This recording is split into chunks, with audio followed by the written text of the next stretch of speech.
بسم الله الرحمن الرحيم الحمد لله رب العالمين وأفضل الصلاة وأتم التسليم على سيدنا محمد النبي الأمي وعلى آله وصحبه ومن تبعهم بإحسان إلى يوم الدين. Amma ba'du. Caros irmãos e irmãs, depois de período de interrupção de revelação de Allah subhanahu wa ta'ala, quando Allah subhanahu wa ta'ala mandou primeiras revelações, o profeta sallallahu alaihi wasallam andando na rua um dia viu o mesmo anjo que ele tinha visto na cave de Hira, sentado numa poltrona no espaço entre o céu e a terra. Então ele saiu assustado, correndo, e foi falar para a sua esposa, Zammiluni, Zammiluni, ou Dathiruni, Dathiruni. Foi quando o anjo Gabriel veio falar para ele, revelando os seguintes versículos: يا أيها المدثر قم فأنذر وربك فكبر وثيابك فطهر والرجز فاهجر ولا تمنن تستكثر ولربك فاصبر.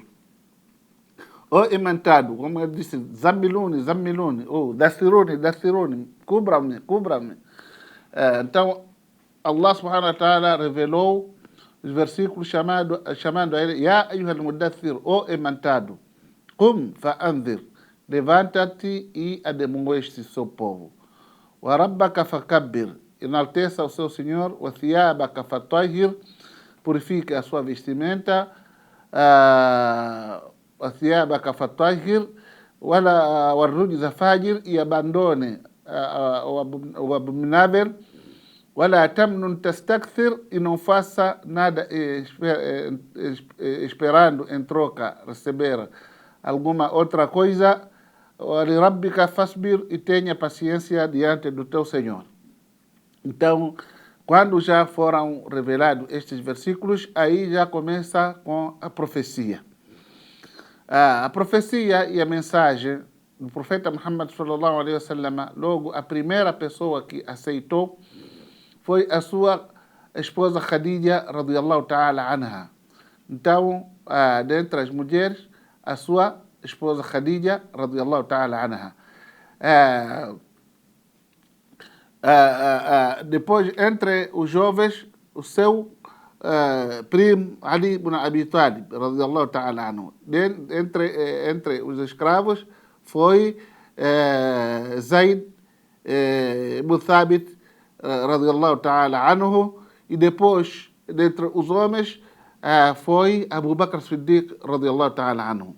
Abu Bakr Siddiq, ele conseguiu já convencer também Uthman bin Affan, Abdurrahman bin Auf, Zubair bin Awam, Saad bin Abi Waqqas, mas outros que foram lá, que conseguiram entrar no Islã, porque depois Allah subhanahu wa ta'ala ordenou para que o profeta sallallahu alaihi wasallam ordenasse as pessoas mais próximas dele. وَأَنذِرْ عَشِيرَتَكَ الْأَقْرَبِينَ, ademoeste os seus familiares mais próximos. Então, cada um começou já passar a mensagem de boca em boca para a pessoa mais da sua confiança. Então, foi quando já a mensagem começa a se alastrar de boca em boca. E o Islã começa a se espalhar na sociedade de Meca, mas de uma maneira assim muito secreta, sem que ninguém soubesse. Mas só que, na medida que o Islã ia crescendo, a notícia sempre escapava para chegar aos que não eram muçulmanos. Então, alguns muçulmanos foram perseguidos, alguns foram mortos, como, por exemplo, a família de Yasir, Bilal, que também sofreu muito, até que Abu Bakr radiyallahu ta'ala anhu comprou e alforriou a ele, deixou em liberdade. Então o Islã começou a crescer e não parava de crescer. E cada vez que crescesse, as pessoas iam combatendo um ponto para desacelerar o crescimento do Islã, mas sempre o Islã cresceu e até que veio esse período de a divulgação secreta durou 3 anos. Até quando acabaram os 3 anos, então veio um período em que Allah subhanahu wa ta'ala disse ou ordenou ao profeta sallallahu alaihi wasallam dizendo que fasda bima tu'mar wa a'rid 'anil mushrikin. Faça chegar o que está sendo ordenado e abandone aos politeístas.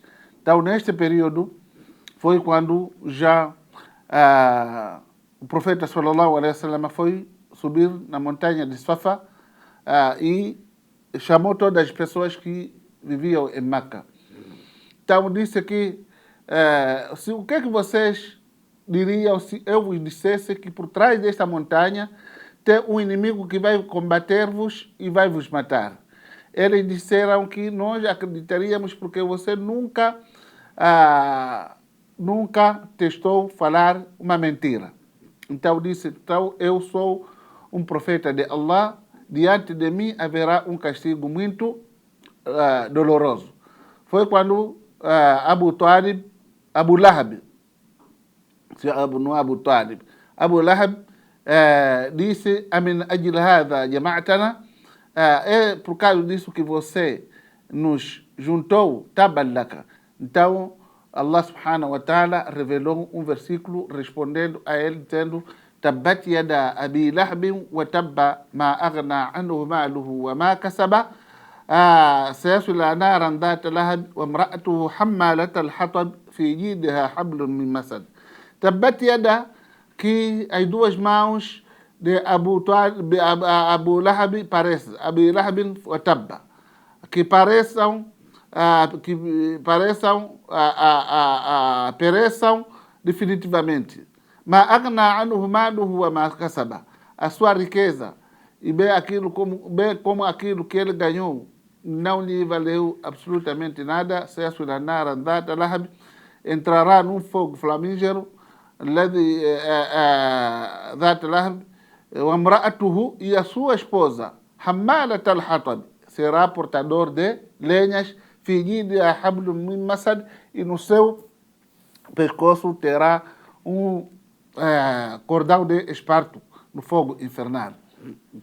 Então, a guerra entre muçulmanos ou contra muçulmanos continuou. O profeta sallallahu alaihi wasallam sofria perseguição, só que como o seu tio Abu Talib ainda estava em vida, e depois a sua esposa também, Khadija, estava em vida, e as pessoas respeitavam muito essas duas personalidades, tão pouco eles fizeram ao profeta Muhammad sallallahu alaihi wasallam. Mas o resto dos seus seguidores sofreram muito, até que eles sofreram umas sanções que eles não poderiam se casar com ninguém, nem alguém casar-se com eles. E também passaram um período de 3 anos que não podia comprar de ninguém, nem ninguém comprar deles. Então foi um momento de muita tristeza para os muçulmanos. As pessoas passaram mal, até chegaram de se alimentar de folhas de árvores, até que um deles disse que, olha, como é que a gente vai ficar de barriga cheia, comendo, bebendo, enquanto alguém pessoas das nossas tribos estão passando fome. Eu considero como ilegal este embargo e estas sanções que foram impostas a eles. Então foi quando eles tiraram as sanções e assim como embargo. Mas mesmo assim a perseguição não parou por ali. Continuaram a perseguir muçulmanos. E o profeta sallallahu alaihi wasallam, com essa perseguição, essas torturas que eles sofriam, teve que mandar 2 vezes um grupo de muçulmanos para a Abissínia, onde havia um sacerdote chamado de chamado de Najash, disse que lá ninguém é injustiçado.